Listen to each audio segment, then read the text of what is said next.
Hi, I'm Jennifer Summers, broker, owner of Hoyden Homes Residential here in the Austin metro area. And every year in January, I took a look at how the real estate market here in this area does, and I'd like to share that with you today. So, this first graph that I want to share with you is the closed median price. And I think when you look at this closed median price, if I were a seller, and by the way, I look at this every single year, and these patterns have been the same every single year except 2021, which that year was an anomaly.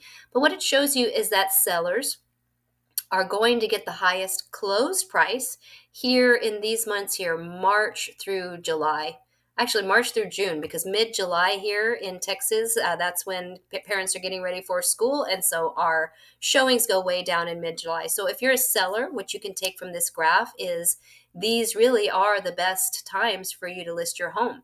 There is a little burst in November and December, but for the most part, March through June are really your best listing months. Now, what I would also take from this if I'm a buyer is if I want the best prices for my house, I'm going to be shopping in January, February, maybe in March. In April through June, I'm going to pay the highest prices really for my home.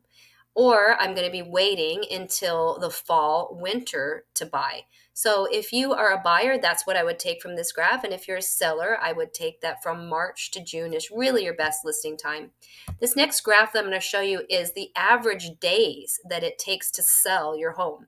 And this graph very much follows the following graph, but instead of talking about price, this talks about how long it takes.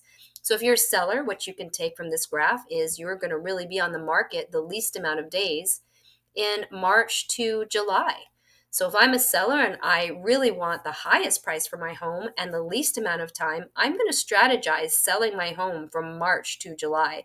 If I'm a buyer, I'm going to want to do the opposite. I'm going to really want to find some things that are on the market in January, February, and September and on to get the better deals. Now, there is less inventory. If you're a buyer and you're looking around, obviously lots of sellers know that March through July is a great listing time. So you will find lots of inventory. So you'll find lots of buyers in the market at that time, and you'll find lots of sellers in the market. But if you really want a good deal and you can find a house that you like in January, February, or September and on, you're really going to get a better deal as a buyer, and you're going to get better terms too. So let's talk about the prices that sellers are getting. Are they getting what they're asking for, or are they getting less than what they're originally pricing it at? This graph shows that in 2024, it's probably not a big surprise to you, but that in March through June, sellers got about 97% of what they're asking. And when I went back and looked at this graph for 2021 and the first part of 2022, sellers were getting 100%, 102, 107% sometimes. Obviously, our market has corrected, and sellers are not getting what they're not getting 100% of what they ask for most of the time.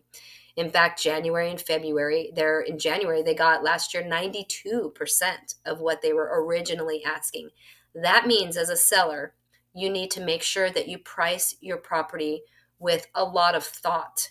That also means that you may need to have price drops if the market isn't responding to your original asking price. As a buyer, it means you have a little leverage.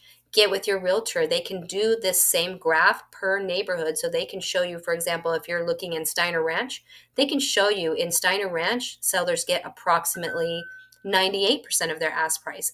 That way you can base your offer off of what sellers generally get in that area.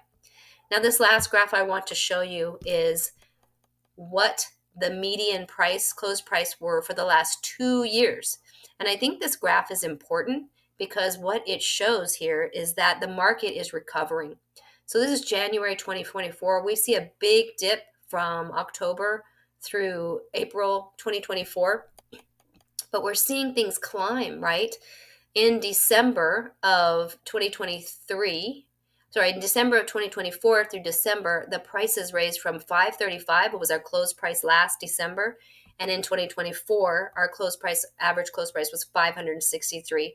So what this tells me is if you are waiting for our market to bottom out, it has. It has bottomed out here, and we are on the recovery. So if you're a seller, we are on a recovery market, but it is a slow recovery. It's not leaps and bounds, it's baby steps. If you're a buyer and you're waiting for the market to hit bottom, it did. and now we're slowly climbing up on those median prices. So I would not wait any longer to buy your home. The market is not going to get any less expensive. What I would do is I would shop your interest rate very carefully. So shop at least 3 lenders, let them know you're shopping, because when you buy a home, you're also buying a mortgage if you don't have the cash, and that can affect your monthly payment quite a bit. Well, I'd love to be a resource for you. So if you have any questions about buying or selling, we're happy to help. I'm Jennifer Summers, and I hope you enjoyed this presentation. Take care.